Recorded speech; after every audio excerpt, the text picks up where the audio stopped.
Was there any impact Navy had in your life that you took with you in your post-Navy life?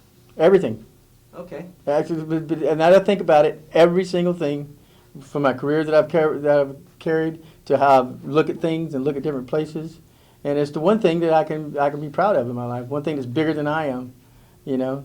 And believe it or not, the New Jersey's probably got to be the most famous ship in the Navy, other than the Enterprise, and so it was kind of a fortuitous for me to come on the New Jersey and to be here today.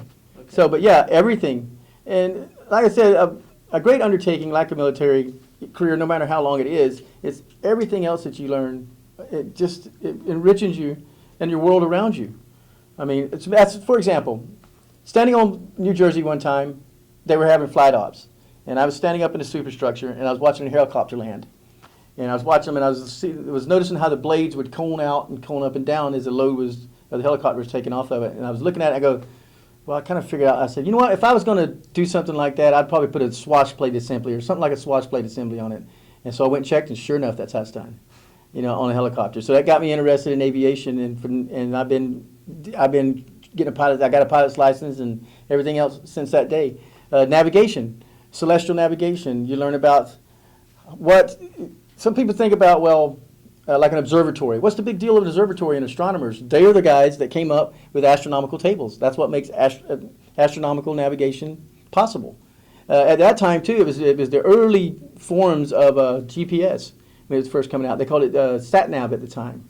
And so you learn about satellites and how they make the world a better place it is. So it's all the things that you learn as a consequence or just being immersed in that type of stuff. Plus, I love the ocean. The ocean's a great place. I love boats. I always have. So boats and airplanes and things like that. And as far as being a border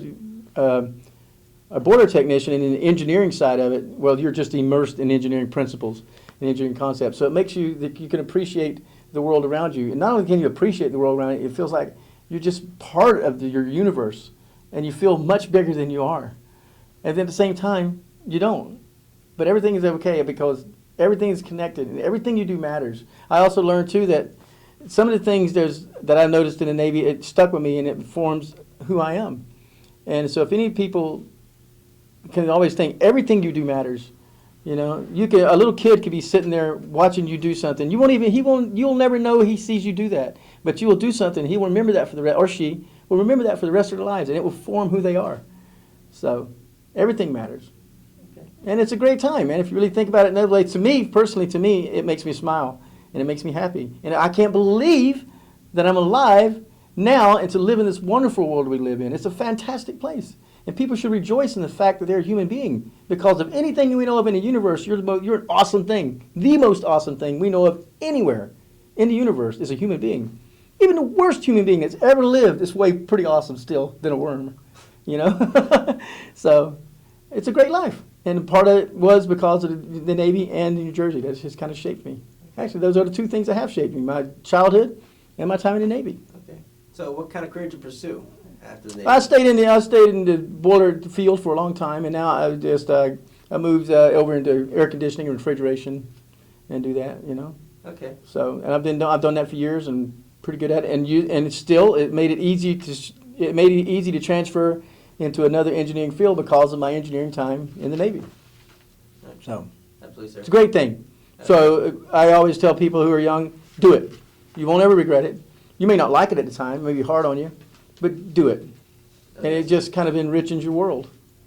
Sure I think it does. Sure does. Now, did you keep track of the battleship and the news? Actually, no. I have a good friend. I'm here with a good friend today. His name's Lance Camara. And he brought me out to do some work here on some of his houses. He's a hardworking guy. If you ever get to Philadelphia, look him up. His name's Lance Camara, you know. And so when I landed, I was looking on my phone, and I knew that the New Jersey was here somewhere in New Jersey, but I didn't know it was right across the street from the airport, or right across the river from the airport. And I just happened to see it on my maps. So I told Lance about it. He was gracious enough to say, absolutely, we'll make some time to go see that. So that's why we're here today. Okay. Did you first hear about the ship become a museum? I had looked it up in the past. I was kind of curious as to what happened to it, you know. And with today's technology and today's internet, you can find out almost anything. And I was really great. It was really great to hear that it was became a museum ship, because of all the ships that exist in the world, very few of them are awarded that honor. And as an extension, people who served on it are awarded that honor. And for that, it's a great thing and wonderful. You know, I was lucky. I may have thought, well, I didn't want to go to that stupid battleship whenever they, assigned me to it, but as it turns out, it was a pretty good thing, Okay. So you never know. Yeah, and welcome back home, sir. Thank you. All right. So we're just about coming to the conclusion of the interview. So first I want to ask is there anything that I didn't ask that you feel is important to talk about? No, actually, I can't keep talking forever. I got a plane to catch, but and I probably talked a little bit things about it didn't have to do with the Navy, but the military itself, the Navy in particular, all of them, it's a fantastic thing for people to do in their lives. As we go through life, we get to the end of it, we might think of all the sunsets I didn't see and all those things. But it's one thing you can always be proud of and feel that you did. It's the Navy. Okay. The Navy and the military in general. People will look at you and say, appreciate your service, and it's one of the greatest things that you can do in life. Right.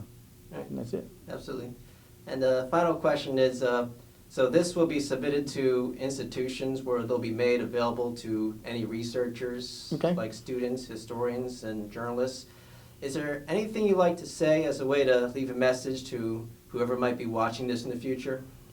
No, I think I've said enough. I mean, I could go on and on, but the main thing I said is, like I said, rejoice in the fact that you're a human being, because you're an awesome thing, most awesome thing anybody we know of anywhere in the universe.